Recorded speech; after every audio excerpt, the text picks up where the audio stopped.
Hello, and welcome to this Open Thursday, which is number 5. Um, and the topic of today is how to make friends with our heartaches. Now, I know this is a very unusual topic when um, we usually get here to talk about how to create more connection and intimacy in our lives. So, why all of a sudden we speak about heartaches? Um, but there are a couple of reasons why we do that, and um, I consider them very, very important. I actually consider that without knowing how to make friends with our heartaches, we can't really have a deep, deep connection, deep intimacy in our relationships. So, reason number one is that whether we acknowledge or not, or whether we are conscious about it or not, deep inside there is a hidden fear we all feel about, you know, coming face to face with a separation. Whether that is a breakup with a boyfriend, or that is falling out with a good friend, or losing someone, we all have deep inside a fear of heartache. And this fear makes us act in a certain way in our relationships. We act in a way that helps us avoid, the minimize the possibility, the risk of separation. For example, we tend to um, please our friend or our partner, put their needs first. We make compromises sometimes. We might show to them only those parts in ourselves which we believe that they would agree with. So, all in all, we are shape shifting ourselves for the other person. And that is exhausting. And also can be very frustrating because the other person never gives as much as we give, or, like um, to make it somehow worth it for us. And but actually the biggest problem with that is that we don't feel good about ourselves. We know that we are betraying ourselves deep inside. So we don't really like ourselves. Um, and we bring that in a relationship. Mm. So that's one reason why we look at heartaches. Another reason is that heartaches don't necessarily have to be at the end of a relationship. Of course, they are there when there is a breakup, a divorce, a falling out. Of course, they are there, but they are also throughout our relationship.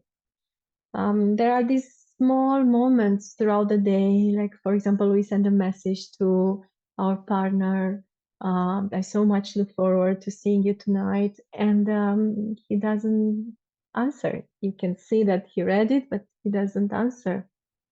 Um, or we say something which is very exciting for us, and we expect our good friend to be as excited as we are, and they just don't. They're just kind of glaring over us. Or when we do something really good at work, and a manager who we admire doesn't see that, doesn't see our efforts or our talents. So if we think about it, there are many such moments throughout the day, throughout our relationships, And when this happens, um, we don't react in the nicest ways, and we'll talk about it later. But more than that, we tend to minimize these moments. We tend to put them aside. We think, oh, I cannot take things personally. Come on, this is not a big deal. Be a grown up. But these disappointments don't go anywhere. They just tend to pile up, or in my head, they just become from a snowflake. They just become a big snowball. And that's when things erupt in our relationships because we are just full of this pain and we create unnecessary trouble. So these two reasons are why we are talking today about heartaches. And thank you so much for joining. Thank you for your curiosity and for your trust. So let's dive in, yeah?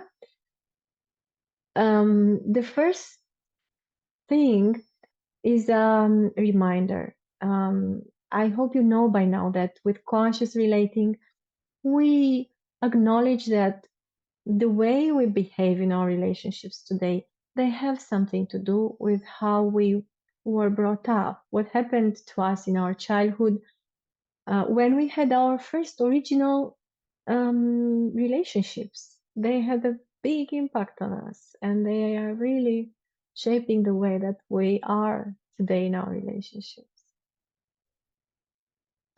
And so, with this topic, we again start there, and then we come to the present, but we really start at the beginning of our life.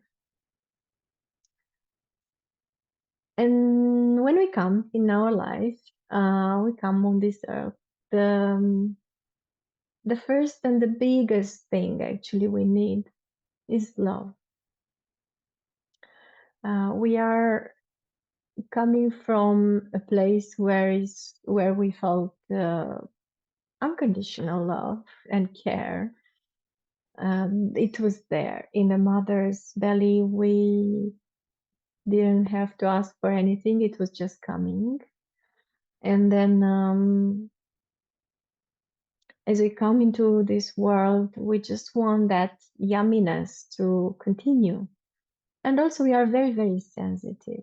That's important. We are really like a, a bundle of joy, but also a bundle of sensitivity. So it's good to remember that. Love, what we need, comes in different shapes and forms. One way is through the loving gaze of our mother. We need to be looked at, and we need to be looked at with love. And that's something which sometimes is missing in our life. Maybe the mother is busy, or maybe she's just not in tune with her body.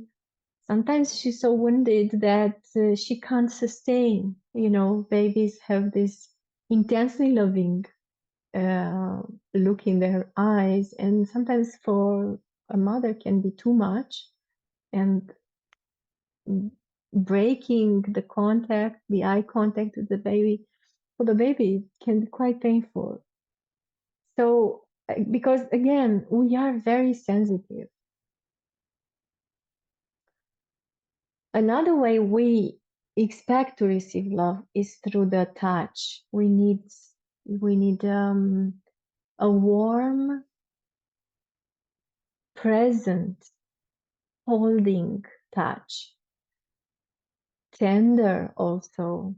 We don't want to be jerked around. We don't want to, any sudden movement is too much for our sensitivity.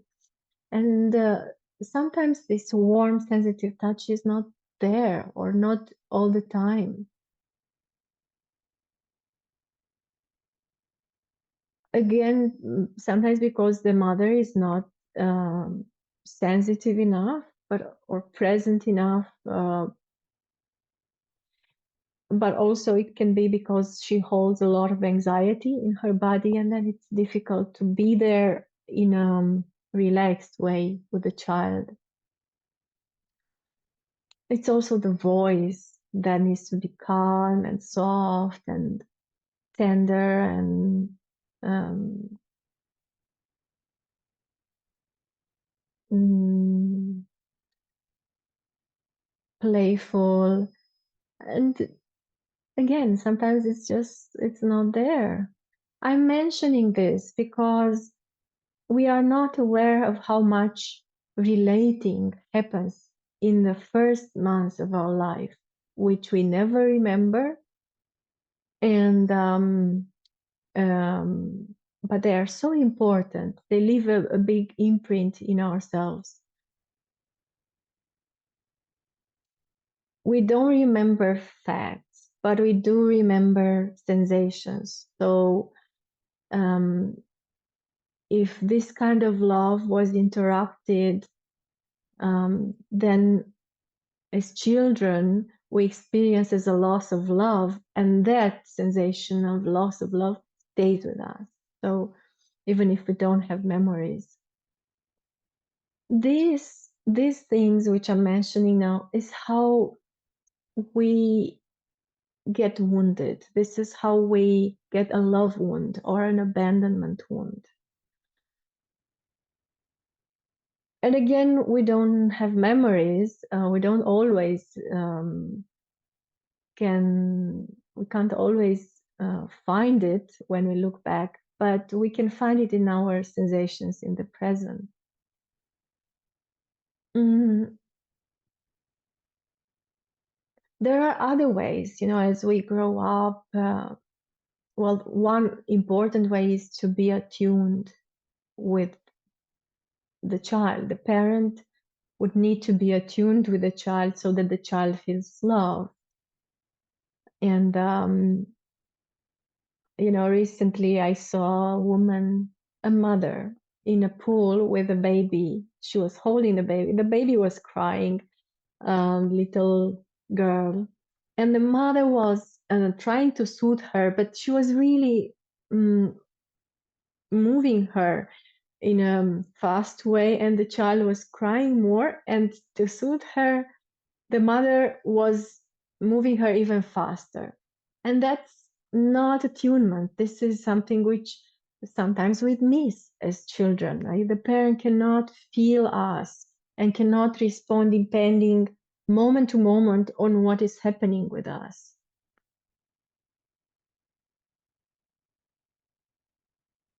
And then it goes on, like I said, as we grow up, there are also other situations where we feel we are losing the love, the um, the security and the warmth of love.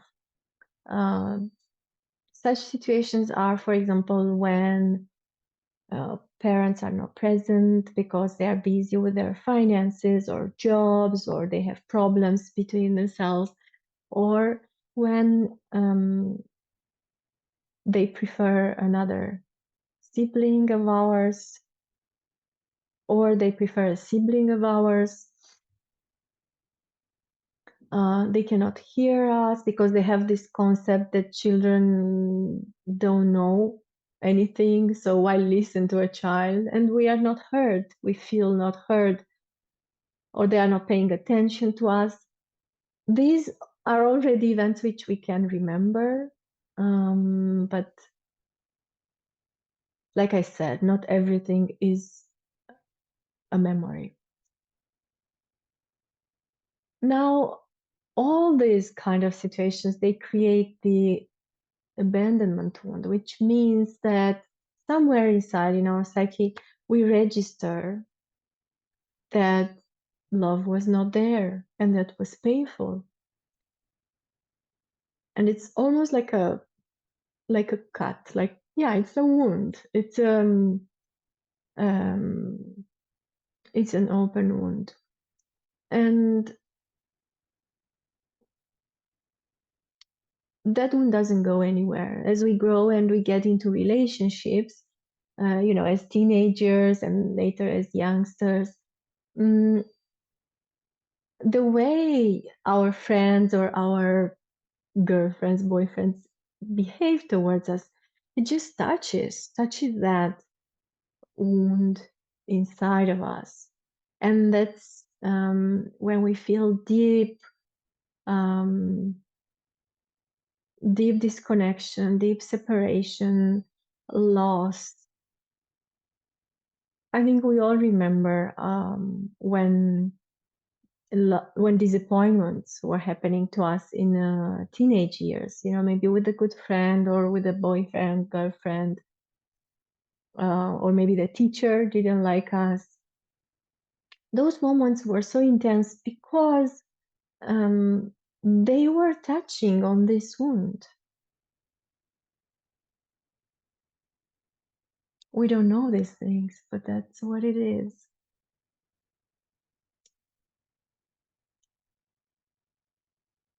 And yeah, we are slowly getting to what heartaches really are.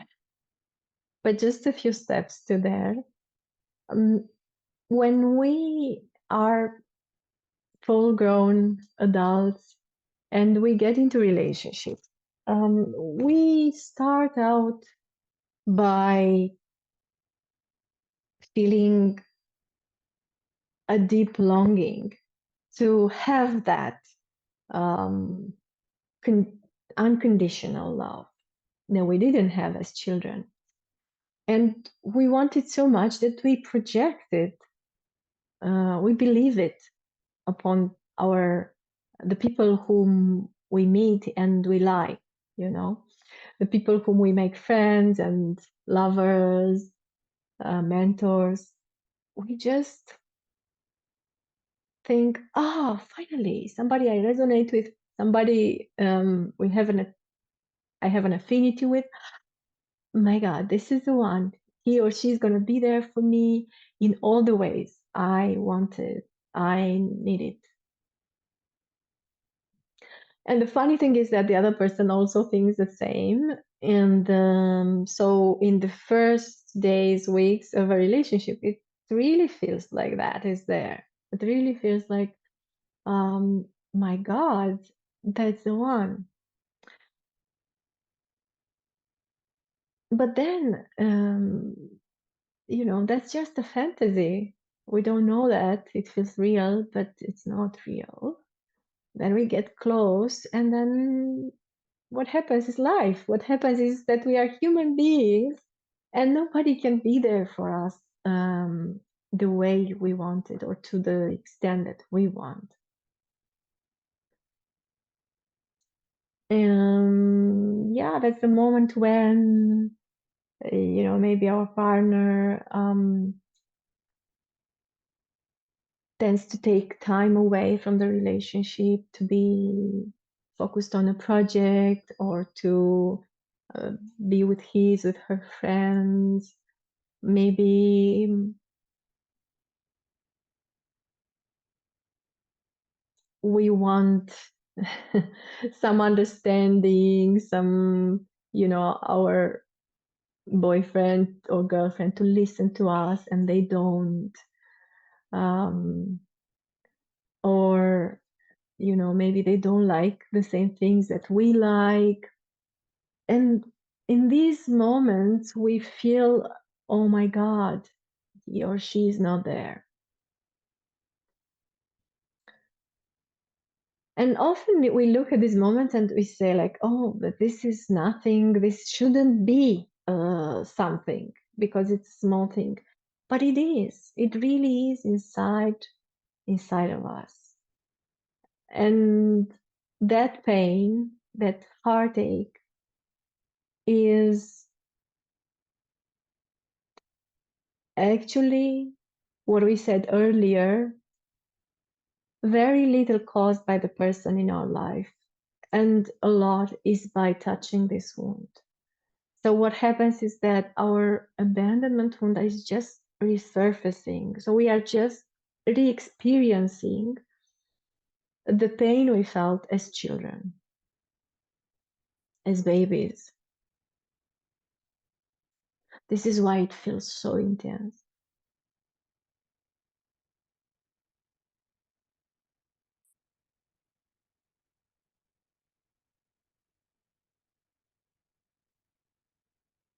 And of course, this wound is something which we all have. That's my experience, at least, looking around. But it's true that it's to a different extent, from person to person, but also from one stage of life to another stage of life. And when we come into a relationship, usually one has this wound more active inside, and that person tends to become the dependent in the relationship. So I'm not saying I'm trying to say that we all get triggered in that place. We all are sensitive. We all experience heartaches, but it's just that some of us experience more than others. And that's when we are the dependent in the relationship. And from that place, we want more connection. We want to spend time together all the time. We want to make love. We just can't tolerate disconnection. And yeah, it's a disturbance. It's difficult. Now, what do we do? So I really want now to ask you to consider in this kind of situation. So when this happens in your own life, when the other person is not there as you would want that, you would want her or him to be, what do you notice yourself doing? Because that's interesting. For me, for example, I notice I close down. I just um, shut the other person out, and I go in, but not in a nice way. It's in I'm angry at you, and I don't care if you see it. And sometimes it's even that we do that to punish, right? Another thing which we do is that we actively judge and punish. We maybe criticize or complain, we nag. um, and mm, yeah, another way is that we freeze. We don't know what to say. We don't know what to do.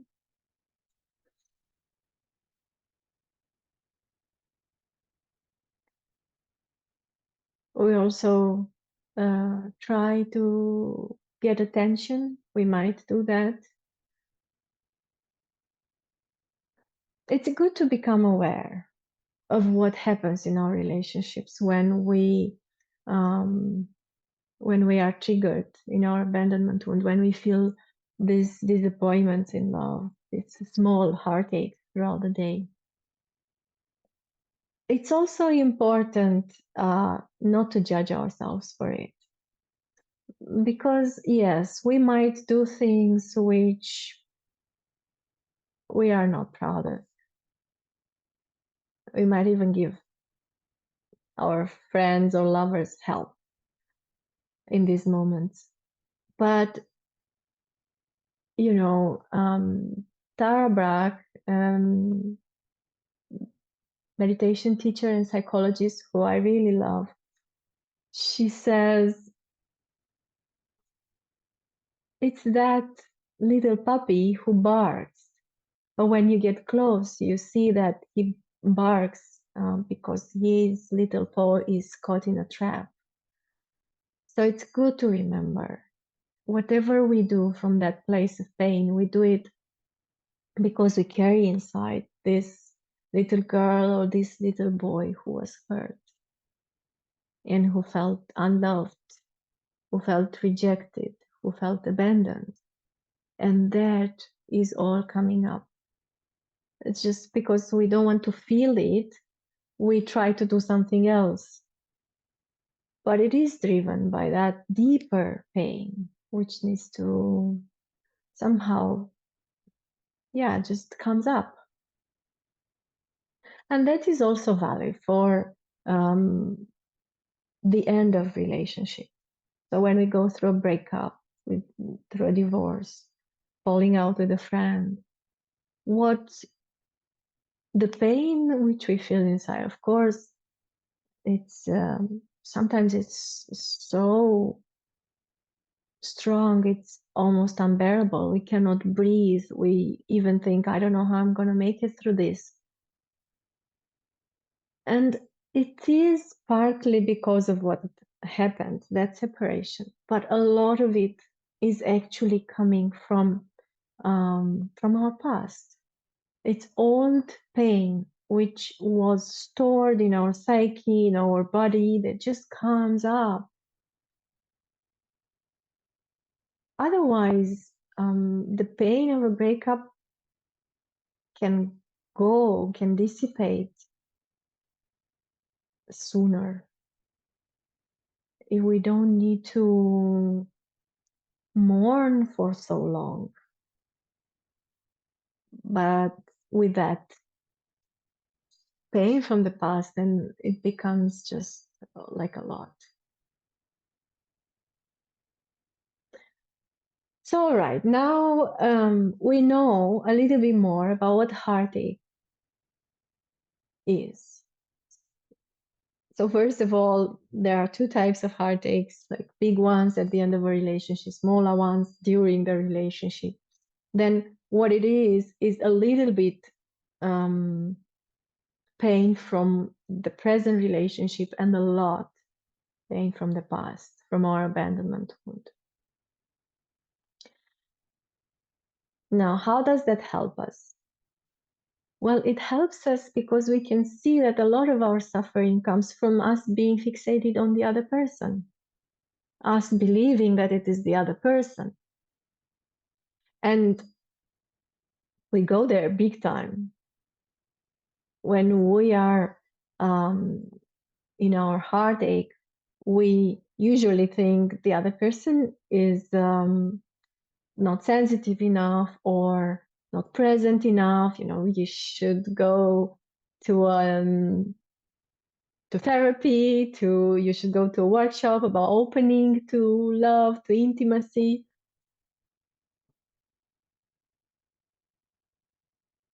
And sometimes we also think it's about us, that we need to change.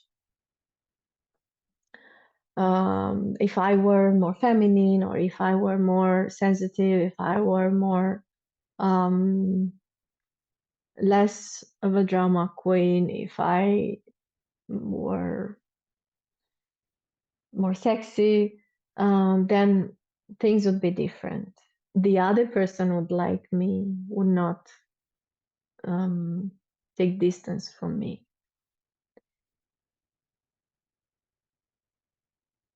But that is also about the other person, right? So if it's, yeah, I should change, but I should change so that I get a different response from the other person. So all this fixation with the other person, we see that that's where we get stuck. And in my world, that's unnecessary suffering, because that can never change the other person.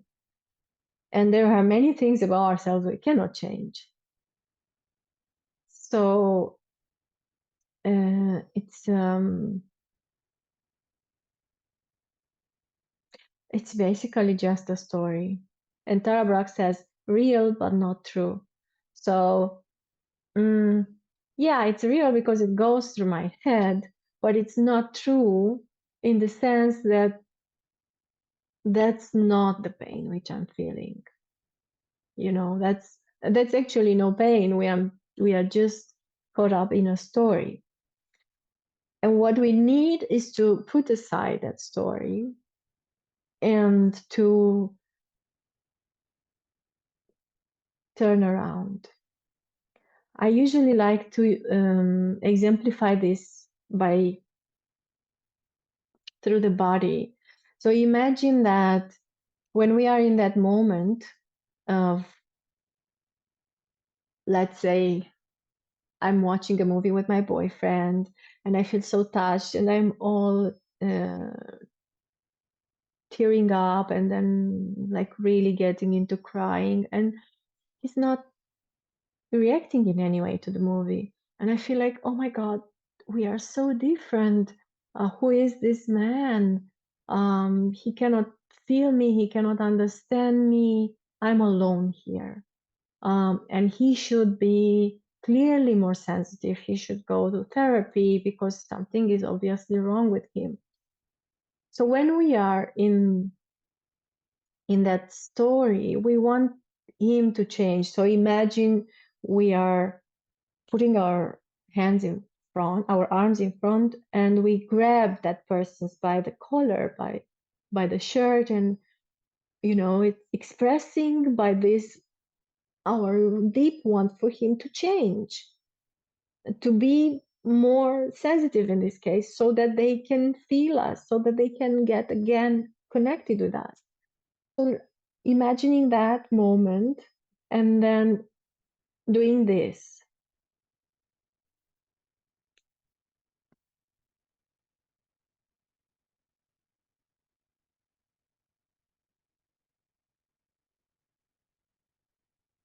And then doing this.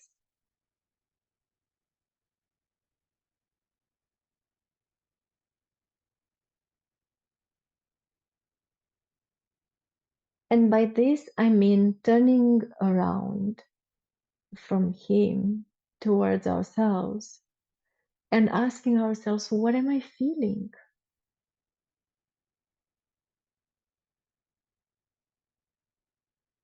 What is it happening inside for me?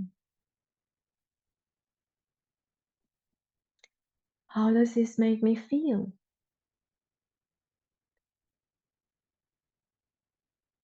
And sometimes we might feel frustration, hopelessness, real anger. And sometimes we might feel sadness, pain, disappointment. Because sometimes it can really feel like a sea of sadness.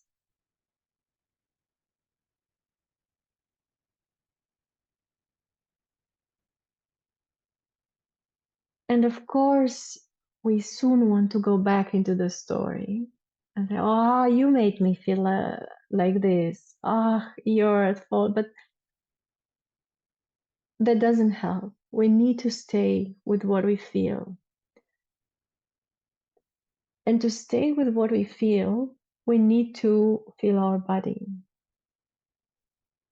We need to get into our body and notice, how does this sadness feel? How does this anger feel inside of the body?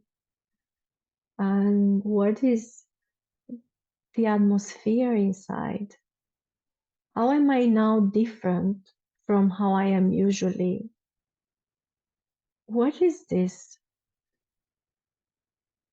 mood, this state in which I find myself now? So become really curious about what this pain is. And when I say what this pain is, I don't mean finding a description for it. It's really to feel it. It's to allow for this feeling to be.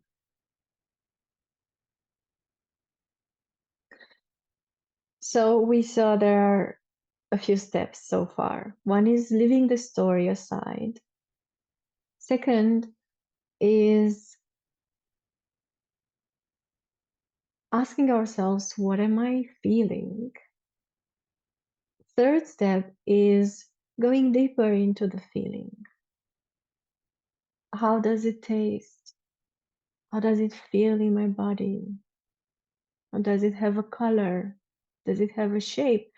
Sometimes we really feel like a ball inside our belly, or like a pressure on our chest, or a hole inside our um, body. And we want to feel that. We want to notice that, because that is actually really feeling the feeling. And I don't know if you heard this expression, feeling is healing.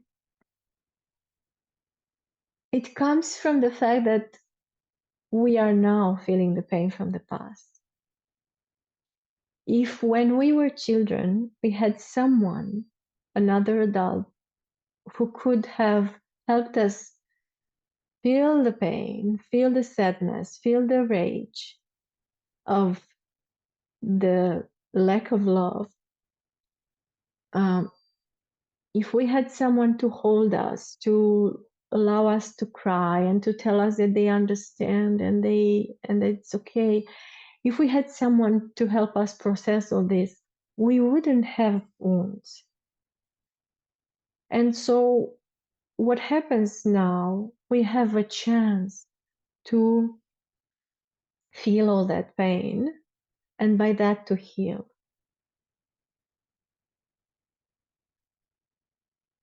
And so this is something which really helps in this befriending our heartaches. Um, Reframing. So it's not that, oh, my boyfriend or my friend is not there right now for me, and this is a misfortune and this is suffering, but we can really see it as, oh, life existence is bringing me an opportunity to see and heal some old pain.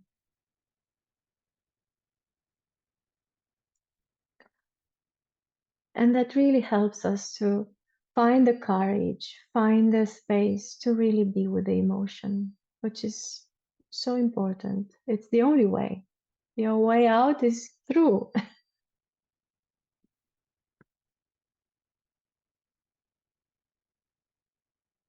And then the last step is to, as we become really soaked in this state, in this feeling, in this pain, basically, then we start sensing what is it that is vulnerable in us in that moment. What is that? Make a connection there with our vulnerability in that moment, and ask what we need, what that part needs. It's really asking that little girl, that little boy who resurfaced in that moment, what is it that you need? What would you need? And it's always something in the realm of love, of care, of acceptance. But we need to listen in the moment, because there is no recipe. We really need to ask sincerely and really wait for an answer from our inner world, and then give that to ourselves. We have this capacity because now we are the adults which we would have needed as children. We are these adults. We can give that to ourselves. It's compassionate response to ourselves, which we don't know we have, but we can try and find it out inside. And then by practicing again, again, we just become more and more trustful that we have it inside. And we really do. I'm no special person, and I found it, and so many other people found it. So I'm sure you will too if you try. Um, yeah. And then what happens? After a while, as we really give space to this pain and we really pour into it love and care and compassion, then something relaxes. Then all that tension, all that turmoil slowly lets go, really slowly. So it's not something that happens suddenly, but it does. It does. And for example, for me, such a situation was at the beginning of my relationship with my partner. We were walking in the woods, and he would become uh, introverted, more with himself than with me. I would feel abandoned in that moment, disconnected. And going through such a process, which I just described, um, it's something which we can do without anybody knowing. It just happens inside of ourselves. And it can take from a few minutes to half an hour to a couple of hours. But actually, in time, it can get really easy with exercise. So, but what I want to say is that once we get through it, then something really changes inside. We get a shift in energy. There is inside, it's very difficult to describe, but I will try. It's a sense of contentment. It's a sense of peace, of wait, everything I need is already here, and I'm good. I feel good. I feel full. And when we come like this in our relationship, then there is a lot of spaciousness, you know, where before we might have, complained or tried to get attention or punished through the silent treatment, which is a lot of pressure for our partner. Now it's just like, all good, I'm good. And then in that space, our boyfriend or husband or wife or friend just feels naturally inclined to give to us. If there is love there, they will give it to us. Under pressure, it's never possible. In this spaciousness, it is possible if love is there. So, if you think this is a magic potion to get somebody's love, it's not. But it is a path that will show you if that person is there, if that person wants to be connected, if that person wants to spend time together, you know. So, yeah, that's why I say this is one of the three essential skills in relationships, because it really takes away a lot of toxicity, which we could unknowingly bring in our relationship. A lot of pressure, a lot of expectation, a lot of tension. We take it away by this, and then connection and intimacy can happen in that relaxation.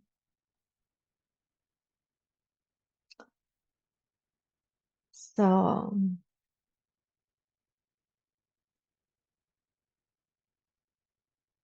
it's not so easy to talk about this process. It's easier to show. So I want to end with a meditation, which will take you through these 4 steps I mentioned before, putting the story aside, going underneath and feeling what is there, going deeper into the feeling and really becoming familiar with it, and then bringing love and compassion. So if you'd like to join me, now is the time to make yourself comfortable and sitting or lying down.